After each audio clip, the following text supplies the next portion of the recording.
রসে টইটুম্বুর লিচুতে ছেয়ে গেছে লিচু গ্রাম। দেশজুড়ে এই লিচুর জনপ্রিয়তা এতটাই বেশি যে প্রতি মৌসুমে কয়েক কোটি টাকার লিচু বিক্রি হয় এই লিচুর রাজ্যে।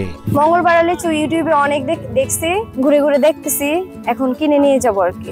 এখানকার লিচু তো বিখ্যাত, কিছু বলার নাই, অনেক ভালো দেখলাম।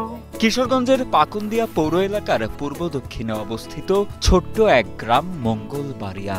জনশ্রুতি আছে প্রায় 200 বছর আগে সুদূর চীনে পড়াশোনা করতে গিয়েছিলেন এই গ্রামের এক বাসিন্দা। ফেরার সময় চীন থেকে লিচুর চারা এনে মঙ্গলবাড়িয়ার উর্বর মাটিতে রোপণ করেছিলেন তিনি। কয়েক বছরের মধ্যে চীনা জাতের সেই লিচুর গাছগুলো গ্রামের বাড়িতে বাড়িতে ছড়িয়ে পড়লে অত্র এলাকায় জনপ্রিয় হয়ে ওঠে রসে ভরপুর সেসব লিচু। কালের পরিক্রমায় বাণিজ্যিকভাবে লিচু চাষেও আগ্রহী হয়ে ওঠেন গ্রামবাসী। এমনকি স্থানীয়দের কাছে গ্রামটি পরিচিতি পায় লিচু গ্রাম নামে।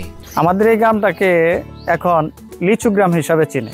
আর লিচু কখন থেকে চাষাবাদ শুরু হয়েছে সে কথাটা আসলে সবাই সঠিকভাবে বলতে পারতেছে না। তবে আমাদের এই বংশের একজন লোক আজ থেকে প্রায় 200 বছরের অধিক আগে সুদূর চীনে পড়াশোনার জন্য গেছিল। সেখান থেকে ফেরার সময় শখের বসে একটা লিচুর চারা নিয়ে আসে এবং সেটাই সর্বপ্রথম রোপণ করে। শুধু নিজের বাড়িতেই নয়, শখের বসেই নয়, এখন সেটা বাণিজ্যিকভাবে চাষ শুরু হয়েছে। লিচুর মৌসুমে প্রতিদিনই দূর দূরান্ত থেকে লিচু গ্রামে ছুটে আসেন দর্শনার্থী ও ক্রেতারা। লিচু বাগান ঘুরে দেখা যায় দর্শনার্থীদের কেউ কেউ সরাসরি গাছ থেকে লিচু ছিঁড়ে স্বাদ নিচ্ছেন, কেউ ক্যামেরা বন্দী করতে ব্যস্ত, আবার কেউ বা লিচু কিনে নিয়ে যাচ্ছেন বাড়িতে। লিচু অনেক মজা, তবে আরো কয়েকদিন পরে আরেকটু ভালো পাকবে, তখন আরো বেশি ভালো লাগবে। আজকেই প্রথম এসে দেখলাম, এখন কিনেও নিয়ে যাব। লিচু চাষিরা জানান রসালো, সুমিষ্ট ও গাঢ় গোলাপি রঙের কারণে দেশজুড়ে ব্যাপক খ্যাতি অর্জন করেছে মঙ্গলবাড়িয়ার লিচু। বর্তমানে গ্রামের বাড়িতে বাড়িতে শোভা পাচ্ছে লিচুর গাছ। লিচু চাষ করেই দিন ফিরেছে এই গ্রামের অনেক মানুষের। আর্থিকভাবে স্বাবলম্বী হয়েছেন গ্রামের শতাধিক পরিবার। এবছর প্রতি 100 লিচু আকার ভেদে 400 থেকে 600 টাকায় বিক্রি করবেন বলেও প্রত্যাশা লিচু চাষিদের। আমাদের লিচুরা মঙ্গলবাড়ির লিচুরা 3টা গুণ আছে। এক হলো লিচুটা পাকলে বলে গান মিষ্টি রস। অন্য লেচু মাঝে বাংলাদেশের লেচুর মধ্যে সব লেচুর মধ্যে এই 3টা গুণ পাবেন না। মঙ্গলবাড়িয়ার লিচু জেলার গণ্ডি পেরিয়ে চলে যায় রাজধানী সহ দেশের বিভিন্ন প্রান্তে।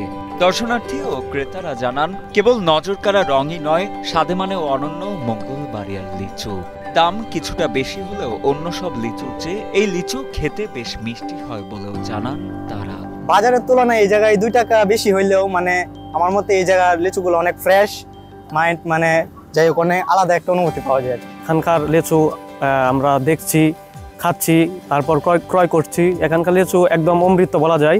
স্বাদে গুণে মাশাআল্লাহ, আপনাদের ঘুরতে আসতে পারেন এখানে। এ বিষয়ে পাকুন্দিয়া উপজেলা কৃষি কর্মকর্তা নূরে আলম জানান এবার লিচুর বাম্পার ফলন হয়েছে উপজেলায়।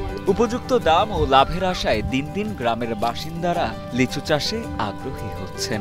এবছর উপজেলায় 10 কোটি টাকার লিচু বিক্রি হবে বলেও আশাবাদ ব্যক্ত করেন এই কর্মকর্তা। আমরা আশা করছি চলতি বছরে প্রায় 10 কোটি টাকা লিচু আমরা বিক্রি করতে পারবো।